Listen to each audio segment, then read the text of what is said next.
As an update, we have replaced the old food pyramid. You can still use this if you want, but it has been replaced with MyPlate for gestational diabetes, which is the one shown on your screen at the left.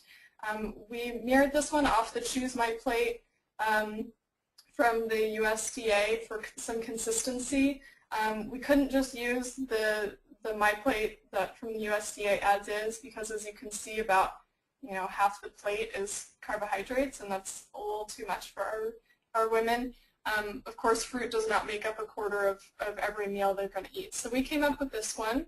Although I'll mention we recommend having your fruit serving and dairy servings at different meals. You can swap one out for the other depending on the meal.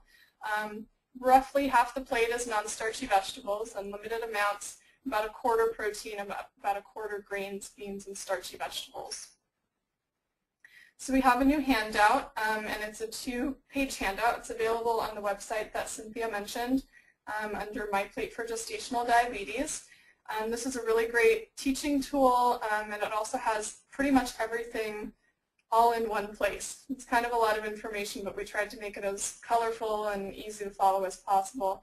So you can see that it lists all the different food groups, the daily servings per day, and examples of what would be a serving size.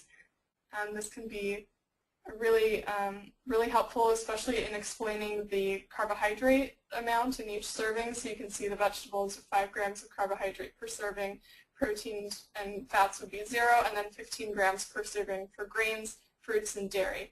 Again, we had to go through and change this a little bit from the usual MyPlate because some of the serving sizes aren't carbohydrate controlled. So we wanted to make sure that it was appropriate for diabetes. And then on the back of the handout, we have tips for the patient, things that they will agree to. Every day I'll have my 3 meals and 3 snacks a few hours apart. We talk about the timing of their nighttime snack and breakfast, talking about caffeine, sugar-free beverages, limiting artificial sweeteners, and even throw in some exercise advice in here as well. We also, I think this is probably the most important thing for patients because they can get really overwhelmed with all this information they're given, is that we give examples of what breakfast, lunch, and dinner should look like. So here on the little blue box we have breakfast. We recommend 1 or 2 servings of protein, as many vegetables as you want, and 1 serving of carbohydrate from the grain, starch, or bean group. Okay. Then it says to avoid fruit, yogurt, or have milk at breakfast. So we give you an example. For lunch and dinner, we recommend 45 grams of carbohydrate. Of course, they can have, extra non-starchy vegetables. We usually don't bother counting the carbohydrates from them. And then they can choose either 1 serving of fruit or milk or yogurt at that meal. And then snacks are usually 1 to 2 servings of carbohydrate from fruit, grains, or dairy. We recommend not having fruit and dairy at the same snack. So we give some examples right there. Really important that there's some protein in there so they can stay full between their meals as well.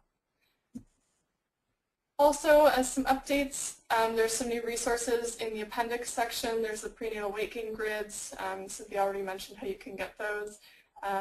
Dietary sources of fatty acids, omega-3s, the meal plan carbohydrate distribution based on calorie levels, glycemic index of certain foods. You can go in and see why do we recommend avoiding cold cereals. Once you look at the glycemic index of cornflakes, you see why. And then we have some sample snacks. Also, as an update, the vitamin D levels have been increased based on the new guidelines from the Institute of Medicine. So the RDA was increased to 600 international units per day, and the upper level intake was increased to 4,000 international units per day. They actually increased the upper level intake by 2,000 IUs, so that's quite a bit. And our guidelines follow the new IOM values.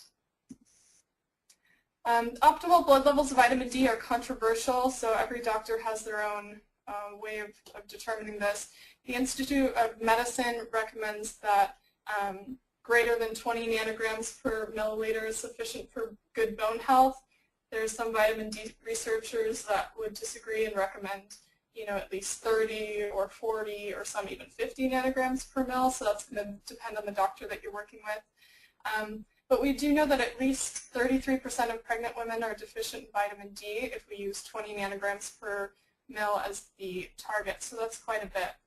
And there has been some other research. I was just looking in the International Journal of Endocrinology, this isn't on your slide, from a study in 2010. And this was done in South Carolina, which is at a latitude we'd expect they'd be able to get adequate sunlight year-round to produce vitamin D.